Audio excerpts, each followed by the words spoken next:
Christmas, schoolmates! At syempre, bilang nagbabakasyon na ang lahat para mag-celebrate, ay nandito pa rin kami. Here to still give you fresh episodes. Fresh na fresh. Yes. Pero this time, it's all about flashbacks for this year's trending episode of Schoolmates. Correct. At syempre, no, this time of the year, yung mga spirit of Christmas na Yes. pinag-uusapan natin, it's all about Giving back. Giving back, correct. Tama ka doon. Di ba? Tama ka talaga doon. Dahil Pasko na nga, no, ang Schoolmates, barkada ninyo, ay hindi nakalimot to give back, lalo na sa ating mga katutubong tila nakalimutan na. Ngunit, nagkaroon ng pag-asa dahil sa mga kabataang handang ibahagi ang edukasyon para sa kanila. At panoorin nating muli ang Schoolmates documentary. Tara, sa Commute!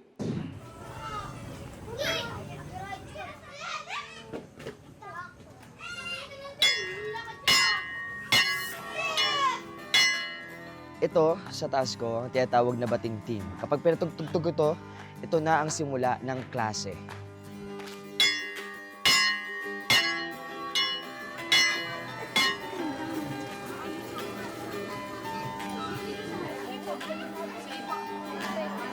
Kayo ulit ang magiging teachers. Mamagal siya ang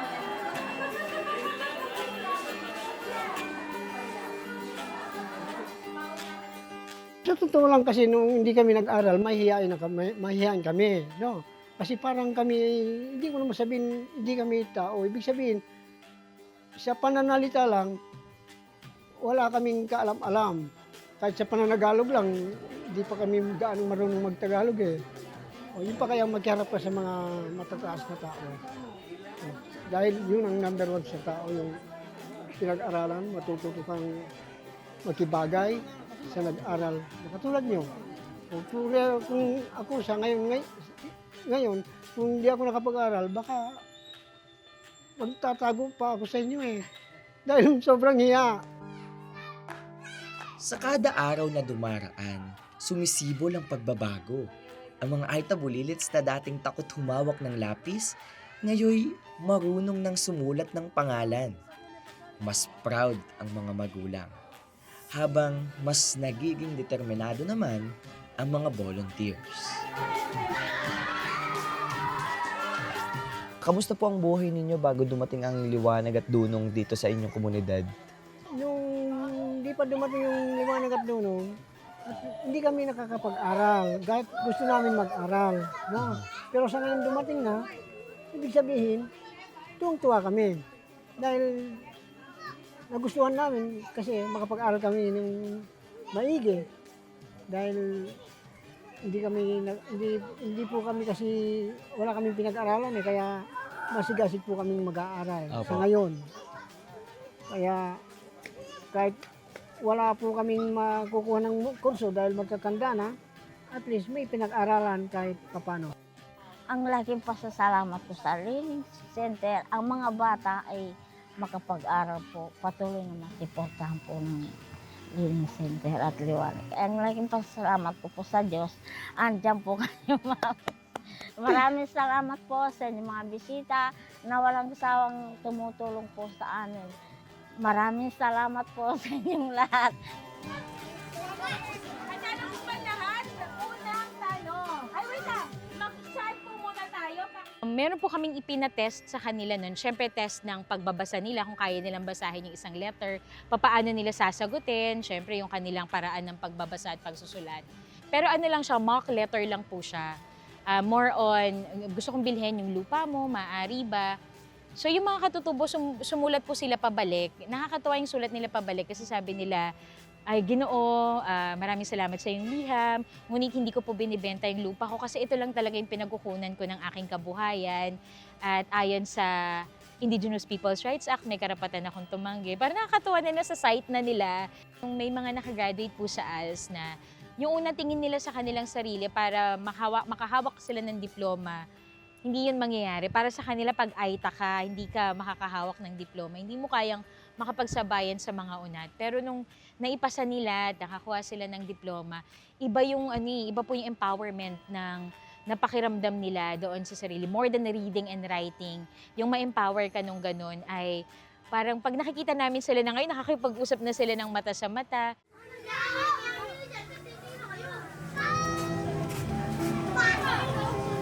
Ngunit hindi dito nagtatapos. Sa bawat individual na nangangarap, sa bawat komunidad na naghahangad ng kaalaman, patuloy itong isusulat. Isang kwento ng pag-asa na walang hangganan. Pangarap din po namin na by 2027 ay na-endorse na namin sa community yung pagpapatakbo nung learning center. Meron na tayong mga katutubong guro. Actually, ngayon pa lang, nagtitrain na po tayo ng mga katutubong guro na hindi na nila kami kailangan or hindi na nila kailangan ng outside people. Kasi kung 10 years na tayo dyan, hanggang ngayon volunteer pa rin kami. Parang wala rin talaga halos kami na itulong kasi dapat empowered talaga sila. So yun po yung goal namin. 2027 dapat obsolete na kami. Pag dumadalaw kami doon, dapat dumadalaw na lang kami para makipagkumustahan. Pero may teacher na sila, katutubo at kayang-kaya na nila lahat. Yung realization ko po na hindi po pala na hindi lahat ng nasa libro, hindi lahat ng napapanood natin, ayun na yun. Mas maganda kung pupuntahan natin sila mismo, yung makikita natin sa mata natin, may experience natin yung nararamdaman at kung ano talaga yung nangyayari sa kapaligiran nila para malaman natin ko. Hindi sapat yung mapapanood mo lang, hindi sapat yung nababasa mo lang or yung naririnig mo lang. Dapat may experience mo siya para malaman mo ano talaga yung totoong nangyayari sa kapaligiran nila at sa komunidad ng bawat isa.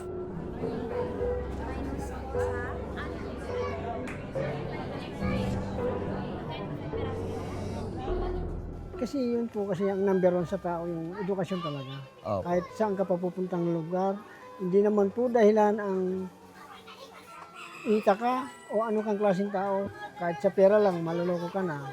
Mas mabuti nang alam ninyo po no, yung mga ginagawa sa inyo. Kasi yung pinag-aralan, makuha mo naman sa utak mo eh. Ibig sabihin, kung nagsasalita yung kausap mo, sinusuri Mababasa mo mo yung... na siya. Oo, nasusuri mo yung sinasabi. Gusto niyang iparating. Oo, kung lulukuhin ka o hindi. Opo. Tama naman yun, di ba? Mahalaga yun. Opo, kasi kapag natutunan nyo na po kung paano sila magsalita, matalastas yung dila, kung pinapaikot ba kayo o hindi. O yun na nga eh. Di ba, tay? Malalaman nyo po talaga, lalo na kapag sunod-sunod na po yung mga kaalamang nakukuha ninyo eh. Di ba? Pero kung hindi ka nag-aral, wala yun. Ano naman po ang mensahe ninyo sa mga kabataan na ayaw mag-aral, no? Ano po yung gusto nyong iparating sa kanila kung gaano ka-importante ang pagbabasa at pagsusulat? Ako, nahuli na sa panahon. Mhm. Bago ako mag-aral, matanda na ako. Pero kayo, bagong tao sa mundo, kailangan samantalahin yung pag-aaral dahil mahalaga sa tao yan. Totoo po. Yung nakapag-aral ka. Hindi naman konti. Kung maaari, makapagtapos ka. Patunay na ang edukasyon ay isang liwanag at hindi basta-basta maglalaho, pagkat ito ay nagbibigay tinig sa mga nananahimik, nagbibigay lakas sa mga komunidad na napag-iiwanan. Isang aral na aking dadalhin sa tatahakin kong landas bilang guro sa paparating na kinabukasan. Hello schoolmates! Ako po ulit si Angel mula po sa Liwanag at Dunong at para po masuportahan niyo po kami, marami po kaming social media accounts. Napakalaking tulong na po sa amin yung makapag-like, subscribe or ma-share niyo po yung content natin. Linggo-linggo po meron po tayong call for volunteers at linggo-linggo rin po meron po tayong call for food support. At kung hindi po natin kaya pumunta sa community, dun man lang po ay napakalaking suporta na po nun para sa amin. Pero syempre po, gusto pa rin po namin kayong anyayahan na samahan po talaga kami sa community para mas makilala po ninyo yung komunidad natin at makita po natin kung bakit nga ba tayo linggo-linggo pumupunta doon. Kaya schoolmates, tara sa commute.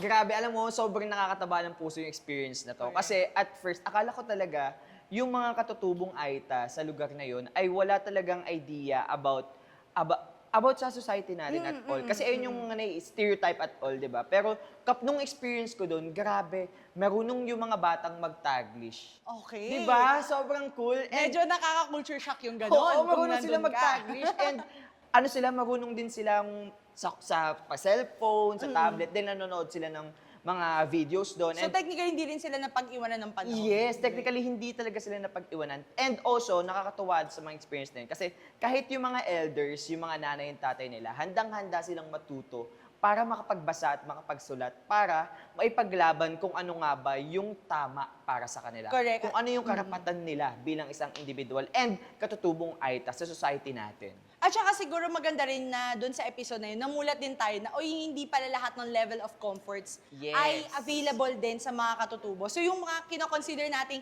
daily struggles natin na nandito sa Manila, hindi rin pala, iba rin yung struggles ng mga nandun. At mas mahirap pa. So Yes. sana parang mas maraming opportunities din, no? At sana yung documentary na yun, maging daan. And of course, saludo rin kami sa mga volunteers. Correct. Kasi sobrang kahit wala silang bayad and all, talagang porsigido sila para makapagturo at makapagbigay ng kaalaman sa mga AITA natin, sa mga katutubo natin. And maraming salamat po sa paggawa ng inisyatibo na iyon. Dahil kung hindi dahil po sa inyo, walang mangyayaring unang hakbang para maitaguyod kung ano nga ba ang mayroon ng mga katutubong AITA natin. Correct. At syempre, no, sila yung mga heroes natin in the spirit of Yes. giving back. At ngayon naman, spirit of throwback naman tayo. Marami pa kami handog na throwback episode sa inyong schoolmates. Diyan lamang kayo at magbabalik tayo dito lang sa Schoolmates!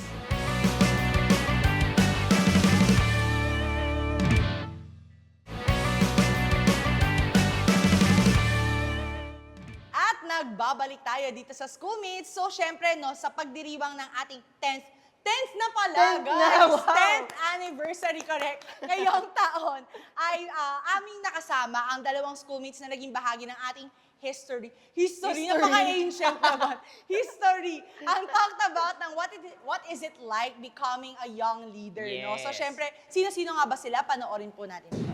Ano nga ba yung mga challenges na kinaharap nyo as young leaders and explain, expound, and elaborate? Look down below, papakita namin. So, lack of self-awareness. Yun. Sa pagiging isang youth leader or pagiging leader in general, naniniwala ako sa principle na half the work is planning. Pero part of planning guys ay self-evaluation. Parte ng pagpaplano para sa buhay natin, sa career natin, sa pagiging isang leader, Yeah. sa programs, projects, and activities natin sa kanya-kanyang organization, evaluate din natin yung mga sarili natin. Yeah. So para sa akin, yun ang naging solusyon ko dyan. Tapos pray lang.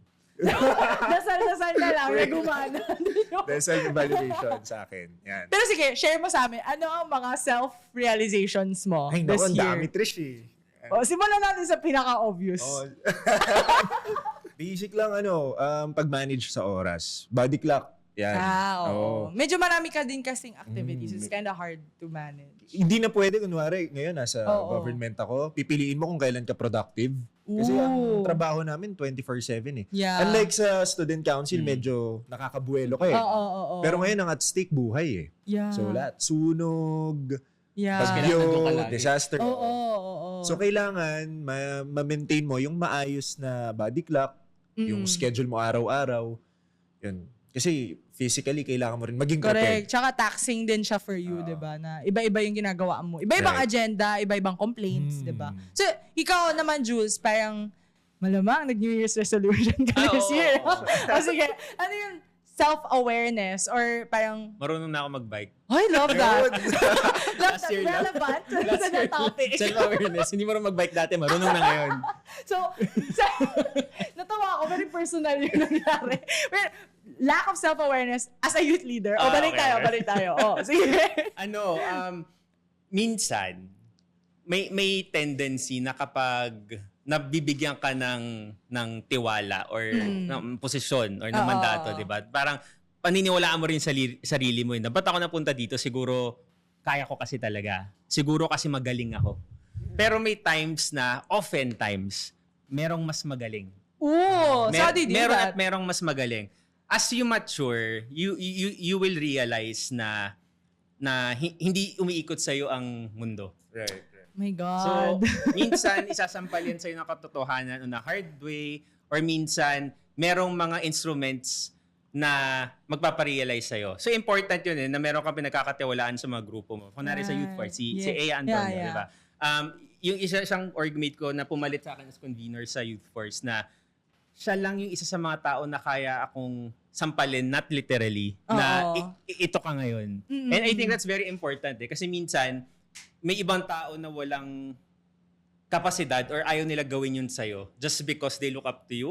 But sometimes you also need to have a person or those people na kayang iharap sa'yo kung ano ka na ngayon. Nahirapan ako kasi parang friendship reality check din to sa atin. Dapat ba ganun din ginawa Oo. sa'yo? Good exercise siya na parang kailangan alisin mo yung pride na yun. Love that. Kasi Oo. parang don't rest on your laurels na Correct. na parang okay na to, na-achieve ko na to, parang Yeah. enough na. Parang kailangan kang matuto lagi at mag-unlearn ng mga bagay para mas mag-progress ka, I guess, sa karera mo. And I think yung isa din na reality check din for a lot of the youth leaders din is it's not always a competition of who is the best leader is. Kasi Right. parang nangyari, yun yung in-ingrain sa atin even in schools na parang, pag nanalo si ganito, mas Totoo. magaling yung, di ba, na parang even in parties, Mm. di ba, na kapag nanalo ka, ikaw ang pinaka, di ba? tama. And you realize in the real world na there are many youth leaders who are exceptional like you. And it's all about finding where are your strengths, 'di ba? Tama. Na parang ano yung ambag ni Jules, ano yung ambag ni Gab, ano yung different mindset na you can bring to the table. And parang it takes a lot of internal realization na hindi pala ako lang ang nakaisip nito. Mm. 'Di ba? And you always build on what the good other people do, 'di ba? And you don't really you don't rest on your laurels na ito na yun ano na ako, president na ako wala na akong iaangat pa. It's not always about iaangat pa. Pwedeng mas ilalawak pa or ilalalim Iba pa. nga president, naging congressman ba? Oo, di ba? Yun. Iba pala yun. Iba yun. Yun, sa cycle naman ng leadership palagi. Parang we are bound to pass the torch. Yes. Correct. Yun ang isa sa mga duties natin, di ba? Oo. Na maipasa yan. So, mas magaling pa sa'yo. Yeah. Mismo. So parang, Parang kayo, mas magaling kayong host. uy, idol pa rin. Siyempre, OG. parang mga mentors mo lang yan na naniwala sa'yo. Yeah, So maniwala ka rin sa mga susunod sa'yo. When you say passing the torch to younger, di ba meron din part ng leadership lives ninyo na you led someone who's like older. Anong take nyo doon or paano nyo siya sinurvive? Siyempre maraming doubts yung sinabi nyo nga kanina. But what did you exactly do? Ako sa setting ko, sobrang applicable nito. Lalo sa LGU nga, hindi naman may edad, pero puro veterans. Yes. Siguro, iset mo yung boundary talaga. Lalo sa amin, lagi ko tong sinasabi pag may assembly, meron kaming 300 plus employees barangay employees. Sinasabi ko, nire-respeto nyo ako hindi bilang gab, nire-respeto nyo yung opisina ng barangay captain. Yeah. So, doon ka manggaling palagi. So, ayun, yun lang sa akin. Ikaw. Yun lang din siya. Mandato lang talaga yung respeto doon sa mandato. But then, have you ever encountered someone in your, I don't know, like the time that you were a leader na mas marami naman ako experience kaysa sa'yo which comes with age. So how did you deal with that? Siyempre parang, quote-unquote, limited yung experiences ninyo. Minsan kasi parang kailangan mong mag-step back minsan. Parang isipin mo, ba't niya kaya nasabi to? Love that. So, Yeah, parang ganda. iisipin mo na, sige na nga, baka product of their time, kaya ganyan siya mag-isip. Minsan ganyan yung Siyempre, na parang, rin. kasi parang pipiliin mo na lang na kahit na parang pala inaaway ka. Minsan may Yeah, ganun na parang oo, hindi mo oo. deserve yan kasi ako nga, ganyan-ganyan Oo, Parang, or masyado akong mabilis dyan. Ako nga, ganito yung pinagdaanan ko. Ganyan. yun nga, parang isipin mo na lang na deserve pa ba to ng energy mo na parang true. it's more on yun. Sabi ni Gab kanina na nabigyan tayo ng mandato, so trabaho tayo, ganun. Love Trabaho that. Yung lang. mentality na trabaho lang to. Huwag niyo masyadong personalin. Yeah. Ikaw, Gab. Luma na yung kasabihan na na pagbata walang magagawa Iba na ngayon di ba? Hindi na uso yan sa generation ngayon. Yun, bukod sa pag-set ng boundary, balik tayo sa mandato, gusto ko rin yung sinabi ni Jules na check mo yung intention. Yeah. Ako, ang daming beses ko nang nabulyawan ng mas nakakatanda. O Ooh. kaya, Like nasigawan, ganun? Profession, sa media, di ba? Tapos, Paki-name drop. Sino yun? Nasigawan Sa media, daw. oo. Nasigawan daw kasi siya. bata ka Sino yan? ba't pag yung iba, hindi naman nasisigawan? Parang pag bata, Uy, kami, di ba? wala kami kinalaman dyan. So, ganun. Tapos, Pero nakatulong siya sa atin, Gab. nakatulong sa Tama public yan. service din. Mamaliitin ka kasi, ang bata naman ng kapitan na to. Pero, ang makokontrol mo kasi yung kung paano ka maapektuhan kung maapektuhan ka ba o hindi. Sarili mo Yeah. lang yung makokontrol mo. Yeah. So, valid naman emotion natin kung masasaktan tayo, pero Yeah. i-filter mo lang. Yeah. It really helped your EQ and your AQ. Hmm. Kasi sanay tayo na as youth leaders, papakinggan niyo akong lahat. Kasi ako yung nandito eh. But then, learning also na, which is my next question, when you face like criticisms, ano yung pinakamasakit na sinabi sa inyo and how did you deal with it? Huwag kayong iyak, Jules. Hindi na kami sakit. Oo. Like may sinabi ba sa inyo na, uy, actually, ito ka na, blah, blah, blah, blah. Sa akin, marami.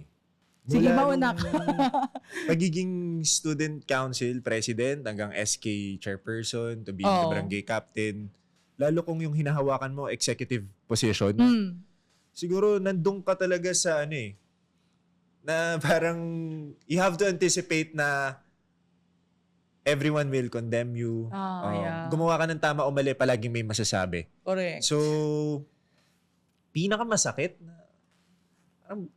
Parang lahat masakit. oo, lahat walang ginagawa. Incompetent, yeah. hindi sapat, inefficient, ineffective yan. Lahat ng klase ng criticism na tanggap naman natin. Pero ako, palagi kailangan i-take mo siya constructively.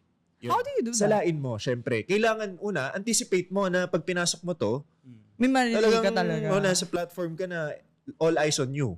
Lahat ng pagkakamali mo, sisilipin, aabangan ng lahat.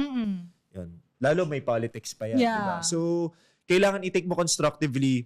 Tingnan mo kung sino yung nagbibigay ng Salita, criticism. oo. Tingnan mo yung intention niya. Yeah. Kung constructive, tanggapin mo, importante yan sa pamumuno na alam mo rin yung sinasabi ng mga tao. Yeah. Kasi mas may improve mo yung ginagawa mo. Pangalawa, tingnan mo yung intention kung naninira lang talaga. So yun, balansihin mo lang. Tas kung paano mo siya tatanggapin, yun again, yung kontrolado mo. Yeah. Like who and what they're saying. Yun yung way mo to filter. Ikaw, Jules. Ako for sure marami rin. Pero ako, kaya alam mo ko, Trisha, ako yung tipong tao na kapag may masakit, Keps lang. tapos na parang babrush off ko na. Oo. So wala akong maisip talaga. Parang hindi siya Di mo siya nakabaon sa dinala kanya. eh. Di mo Pero siya dinala. if there's one Ibay. thing na masakit nung una, pero eventually parang ano nga yun? How do you turn pain into something beautiful? Sabi ng isang volunteer, si Bea Obsena, sa Nile din to. Nasa UP pa kami nun, volunteer ko siya before. NCPAG ako Yeah, Public Administration. oo, si So yung Bea. advocacy namin is really good governance. Yes. So counselor ata ako nun. Counselor ako ng UP nun. Tapos tatakbotante yung sinimulan ko before. Yes. Tapos yung una niya sa akin, Tourist first time education. namin magkita, sabi niya sa akin, alam mo ba talaga yung good governance? Ooh. First year volunteer Ghost. siya. First year volunteer Yeah. siya. Tapos ako third year na. Yeah. Parang nakatingin lang ako sa kanya. Oh. Tapos parang sinabi ko na lang, sumagot ako in a way na parang, oo, ganito siya, ganyan-ganyan. Pero parang na-realize ko, oo nga, parang there's yet so many things to discover pa about this advocacy. Kahit Yeah. third year na ako, tas first year siya. May ganung perspective na kailangan mong i-humble down yung sarili mo. Ang ganda ng question Kailangan na may yun. humble down yung sarili mo na pwedeng akala mo, alam mo na lahat. Pero may mga gaps pa pala. So parang it Shout out gives to you Bea. a platform to, a chance to learn further. Ang hirap nun. And so, shout out kay Bea dahil nagbigay siya ng Nasa US Embassy self-doubt. na ngayon. Self-doubt kay Jules Gia. Joke. Pero ang ganda nun na parang sometimes it comes from the people you don't expect who challenges the way you think, di ba? Kasi paminsan, ang daling i-brush off pag they don't matter to you. Quote-unquote ha. So, parang it's someone that you don't know, someone na is not in your position, it's easy to brush off. But when it's someone like a confidant or like someone na talagang really close to you when it comes to the roles that you do, ang hirap i-take nun. Or kunwari, mentor mo yung nagsabi, di ba? So, guys, ito naman, personal sacrifices. What's something that you gave up for what you have now as a youth leader?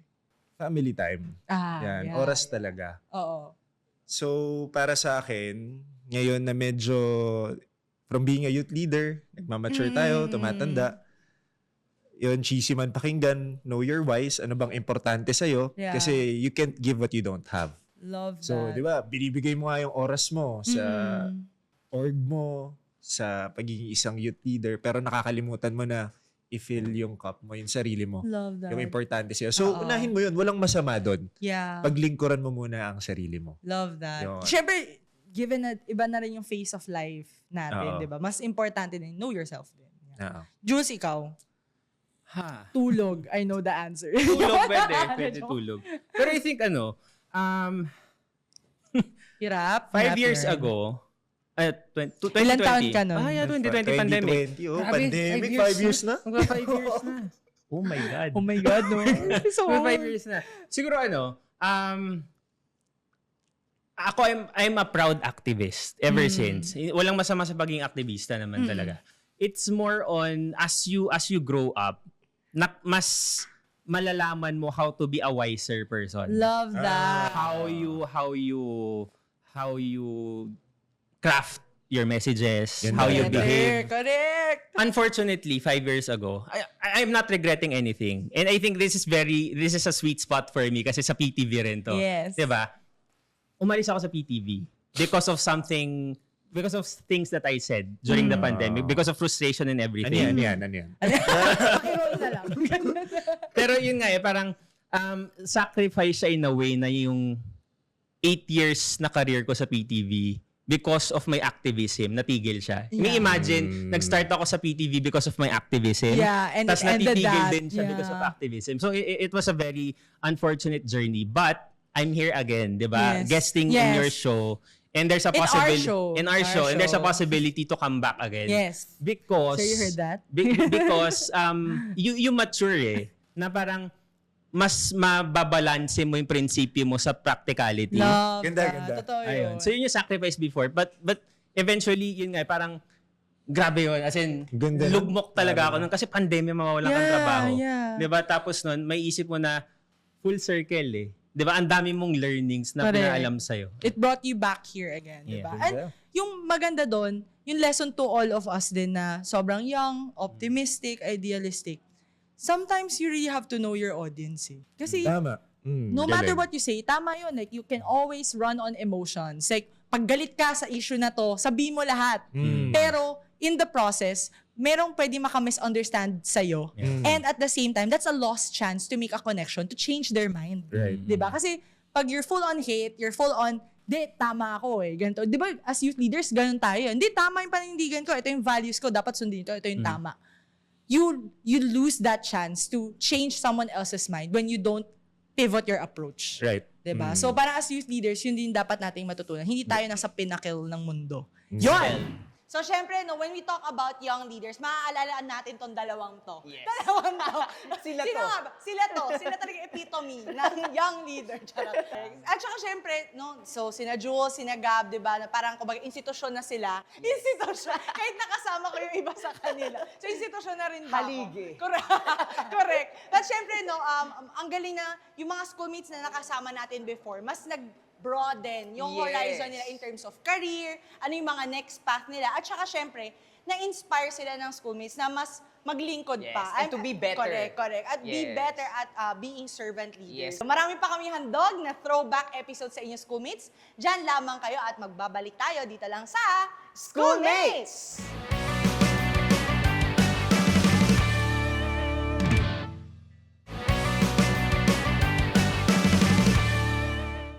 Schoolmates, sa dami nga ng karanasan at naranasan nating kalamidad ngayong Correct, taon. isa pa yan. Oo. Grabe, napakahalaga talaga ang pagiging maalam at proactive sa ating mga kabataan to combat climate change. Kaya balikan natin muli ang mga kabataan na aming nakilala from Baguio City at panoorin natin to.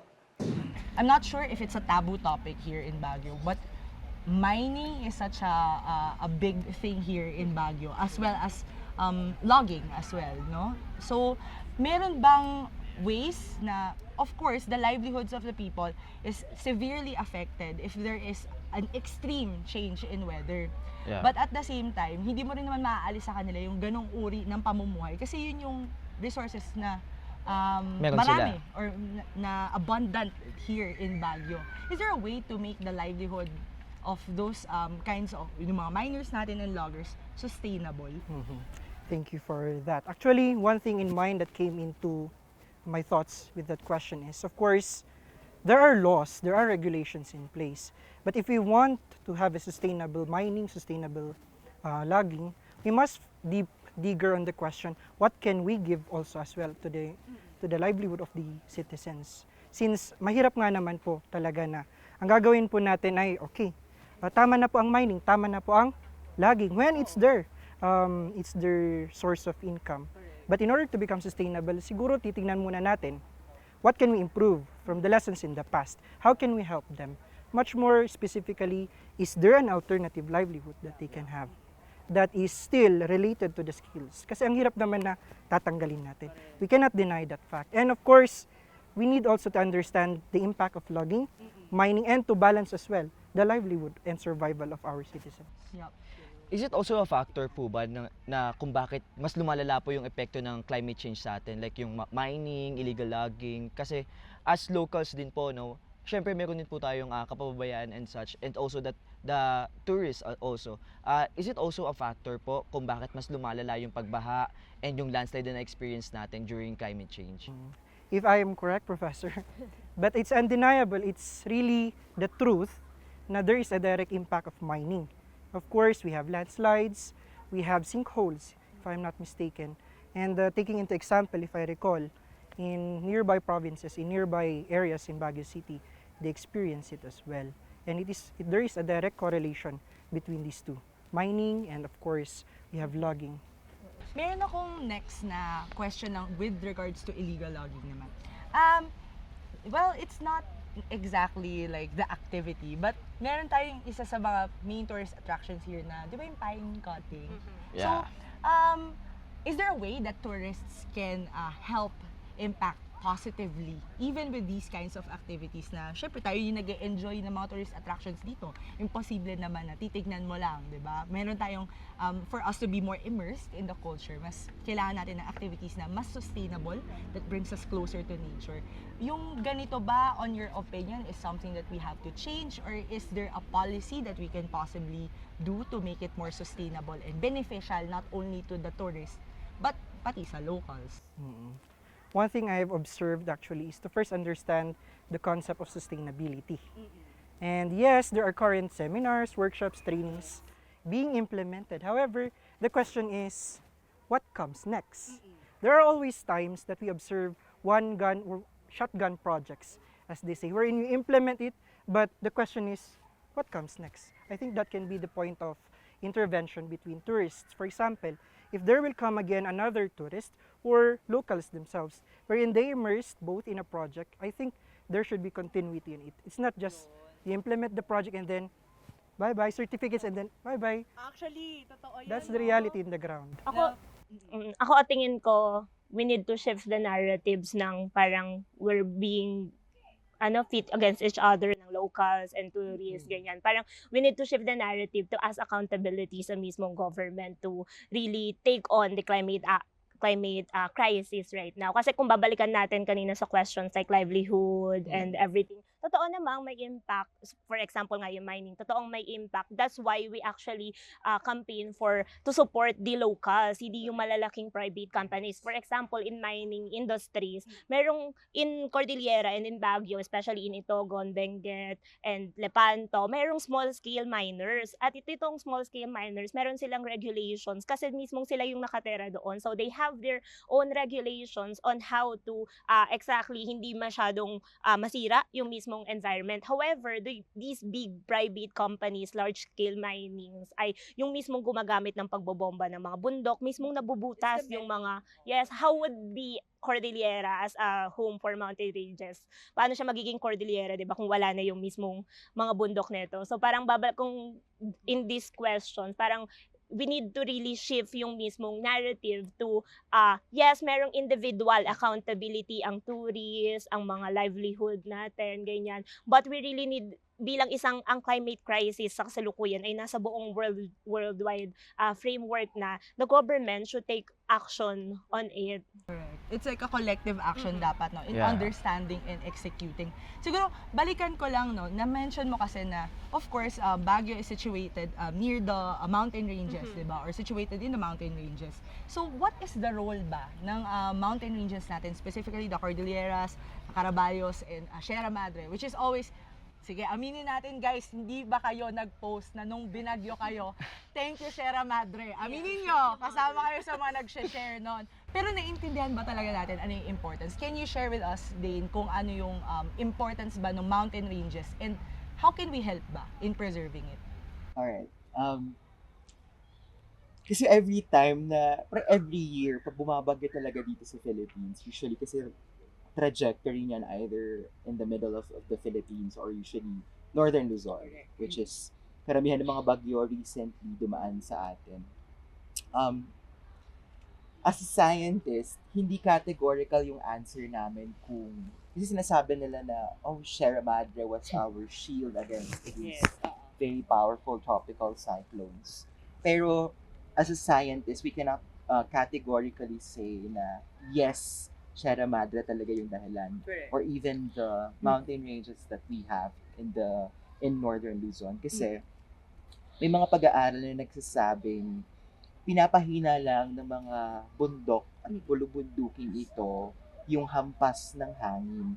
Pero in reality, mas pinapalakas na yung buhos ng ulan.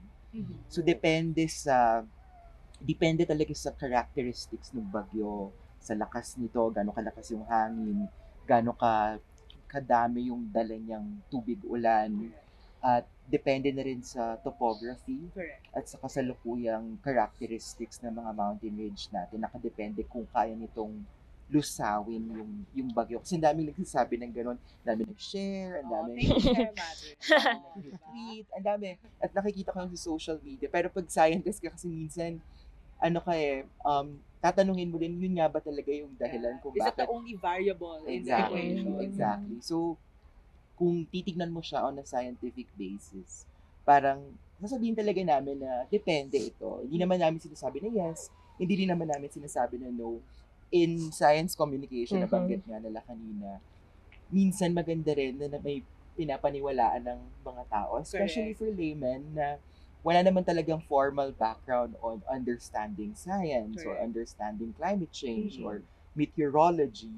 Minsan parang nagiging symbol na of hope yung mga malalaki nating ecosystems such as Sierra Madre or Cordillera Mountain Ranges kasi meron silang basis na may pinanghahawakan sila na because of these natural resources that we have, we're protected against these hazards.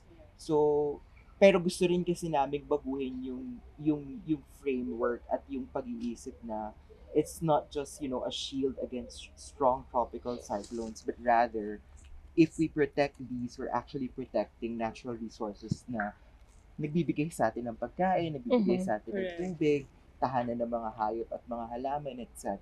So, I think, mas dapat ganun yung pagtingin ng mga tao rather than, it's just there to protect us from strong typhoons. Mas proactive yung approach ngayon ng mga tao na pangalagaan kung ano yung meron tayo in our environment if ganun yung magiging framework. Totoo. Yung iniisip kasi ng mga tao is usability lang ng mountain ranges as, panangga lang siya, but it's more than just that. It's more than just a shield. It's also home even for the locals, diba? Imagine mo, magmamigrate sila or madidisplace sila just because of climate change. And to add up also to support Professor, there is already in the indigenous peoples the concept of nature guardians. So they believe that the land came first before the people. Hence, they must take care of it, which is why there is also this deep connection in preserving the environment. And to connect it with what Professor have mentioned, yes, there is a need to first establish how can we explain to the locals, how can we connect with them, but through these beliefs and traditions, can we also explain to the citizens what we need to do and what we need to improve. Yeah, and speaking of Sierra Madre and all, no, I just want to ask Sir Dane, no, para sa mga kabataan natin na hindi alam kung ano nga ba yung mga natural defenders natin, no, I just want you to expound on it po para sa mga taong hindi pa masyadong alam kung ano nga ba yung mga natural defenders natin, no? Like for example yung Sierra Madre, Cordillera Central, and yung iba pa po, no. I just want to let them know na kung ano nga ba yung mga benefits na makukuha nila dito and yung mga yung relevance ng mga natural defenders na to sa bagyong na-experience natin ngayon. In general, madami kasi tayo pero siguro start ko na lang with, meron kasi kaming tinatawag na konsepto of ecosystem services. In more simpler terms, we call them benefits that we get from nature and the environment. So, may 4 kasi tayong categories for the ecosystem services: provisioning, supporting, regulating, and cultural ecosystem services. So yung 4 na yon, those are benefits that we get from the environment. So right now, in this very beautiful set. Wow. I love it. Nagbibigay siya ngayon ng cultural ecosystem services because we get to enjoy the view of a natural landscape, but at the same time, provisioning because we can get timber, we can get materials for shelter, may makukuha tayong tubig. Regulating and supporting kasi bahay ito ng mga hayop, madami tayong nakikita ng iba't ibang klaseng species ng hayop at halaman. At the same time, nare-regulating yung climate, nabibigyan tayo ng oxygen na pwede nating na ginagamit natin para tayo makahinga. So, all of those benefits, apart from protecting us from very strong tropical cyclones, ay bigay or dulot ng mga ecosystems natin. So, in reality, lahat ng ecosystems natin, whether terrestrial ecosystems, freshwater, marine ecosystems, lahat ng yan contribute to the services and benefits that we get from the environment. And in return, I think responsibility natin na pangalagaan yung ecosystems na meron tayo. And it's not just, very big mountain ranges that would protect us from very strong tropical cyclones, even mangrove ecosystems, seagrass ecosystems. Ang dami nating ecosystems na may ganyang dulot na may parang pagka-protective na trait or nature pagdating sa atin. So, I think responsibility talaga natin to protect our natural ecosystems and our resources kasi apart from it being our protector, meron talaga silang binibigay sa atin, directly or indirectly. And follow-up question ko lang, sir, no? Since we're talking about climate change and all, ano po kaya yung effect nito sa turismo dito sa Baguio? Alright. I've been here for like 10 years, probably more than 10 years. I studied here, I worked here, and then nag-aral ako abroad, bumalik din naman ako here. So, alam ko yung shift ng climatological conditions ng Baguio City. Kasi before malamig talaga, even pagpaparating ng noontime, malamig pa. And even some of my seniors ay magsasabihin nila, actually mainit na ngayon. And even before, mainit na. But before, malamig talaga. And kahit ganitong oras, malamig. Pero ngayon, di ba parang nagpapaypay na tayo, init tayo, pawis na, hulas na. Nakapag-t-shirt na lang pag-sando na. Pero like in terms of tourism, I think malaki talaga yung impact niya because we're known for being the escape of people, especially Filipinos, from the hustle and bustle of the metro. Especially my friends in Manila, parang din, ayain mo naman kaming mag-Baguio kasi malamig dyan. Tapos parang ako magre-reply ako sa kanila sa messages nila na parang, hindi na malamig dito. Unfortunately, hindi. Hulas ka na. Mag-aircon na lang kayo dyan. Early morning, probably, paggabi na. Pero pag ganitong noontime, afternoon, medyo mainit na.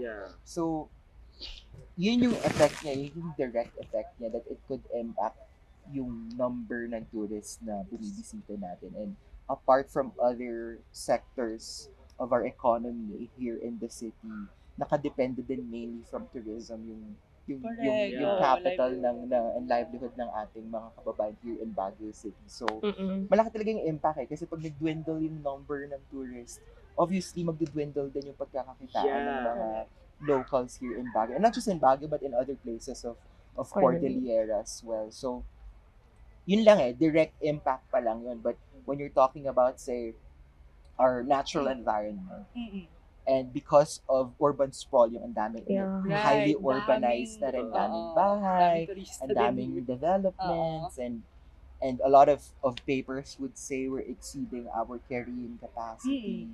So, even our resources like water, so isa sa mga malaking issue talaga in Baguio City is yung scarcity ng tubig, whether for drinking, for taking a bath, etc.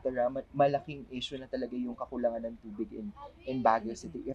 If we don't act, mauubos yung mga resources na yan. So, yun yung mga direct effects ng climate change pagdating sa city.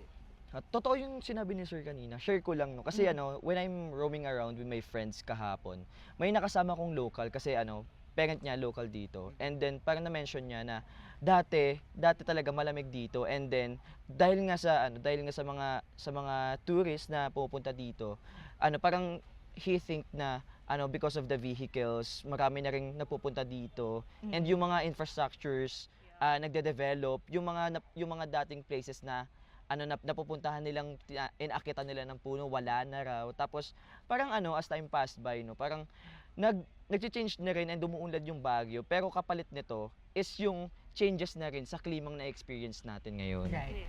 Siguro, when we talk about effects also, no, meron pang another tourist attraction na I think pinupuntahan ng lahat, pero also maybe indirectly or directly affected, no? Mga endangered open parks, di ba? No? So, anong masasabi nyo when it comes to what are the actions that we should take to help also recover yung endangered open parks that we have here? Kasi hindi lang naman probably here in Baguio yan nangyayari. A lot of the places here in the Philippines, iba-ibang foreigners, locals na nagiging turista ang pumupunta. Pero I don't think, personal opinion ko to, I don't think we have the right guardrails when it comes to how do we implement the right laws when it comes to penalties or parang how do we hold people accountable in whatever they bring or leave in a place such as an open park. So siguro, balik ko muna, Jomar, ano sa tingin mo yung pwede bang gawin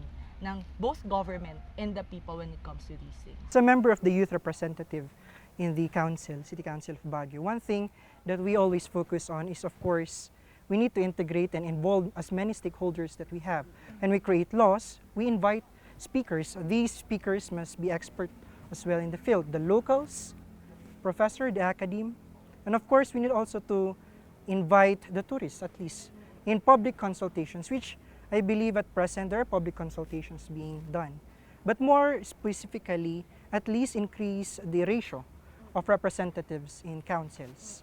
And I know, I understand, and I also appreciate that some of the representatives in the city council, or not just here in Baguio City, but in other provinces wherein they try to include the youth.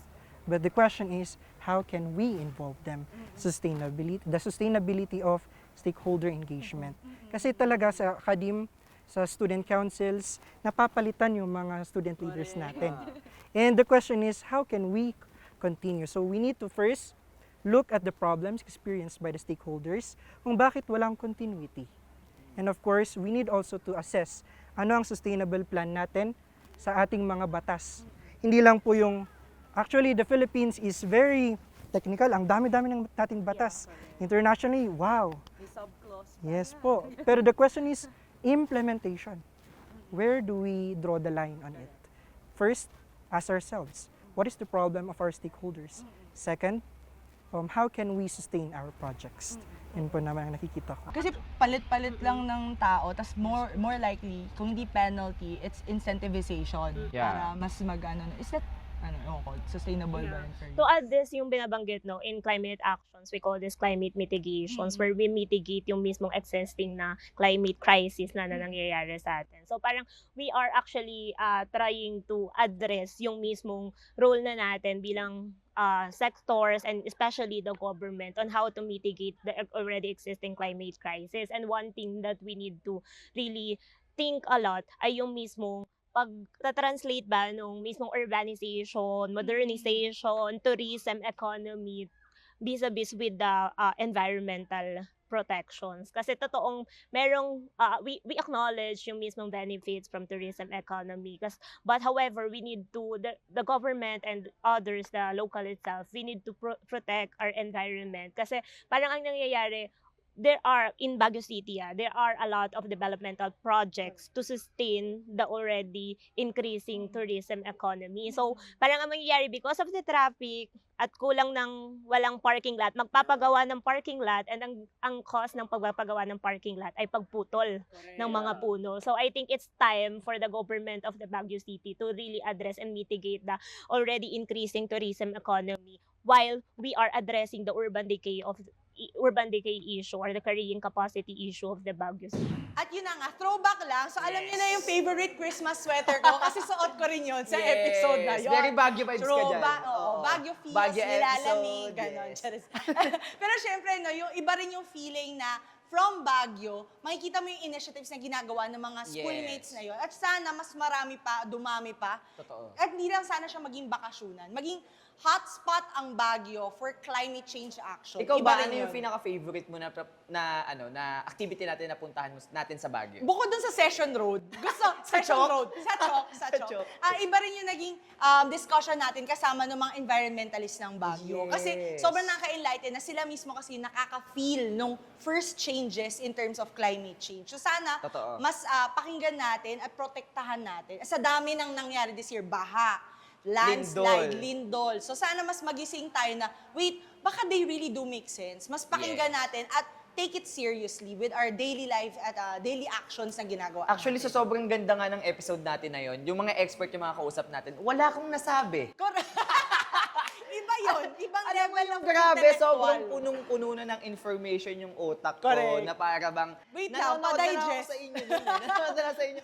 Ay, grabe, ganito pala mag-usap yung mga Correct, matatalino. correct. Bilang educator. Bilang educator, di ba? So, Kailangan ikaw rin natuto ka din Yes, sa episode at saka sobrang na yun. importante din talaga kasi ng mga napag-uusapan ninyo eh. Lalo Correct. grabe naman kasi, lalo pa yung mga nag-viral videos ngayon sa Baguio na konting ulan, grabe na yung grabe yung na yung landslide, baha, baha, sobrang landslide, diba? diba? Correct, Sobrang ganda rin talaga ng episode na yun na muling balikan din ng mga Oo. schoolmates natin kapag may time sila. Kasi ang ganda rin ng mga ideas and information na naibato sa atin ng mga expert natin na pwede nating kapulutan ng aral, lalo pa na kinakalbo ang Sierra Madre. Correct. At sana sa mga hashtag Protect Sierra Madre, Yes. panoorin yung episode na yan. And with that, sa bawat usapin, sa bawat issue, may boses tayong mga kabataan. Sumali, makinig at makiisa dahil ang bawat opinion natin ay mahalaga. Kaya naman, sabay-sabay nating isigaw sa buong mundo, schoolmates, May pakialam ka! Merry Christmas!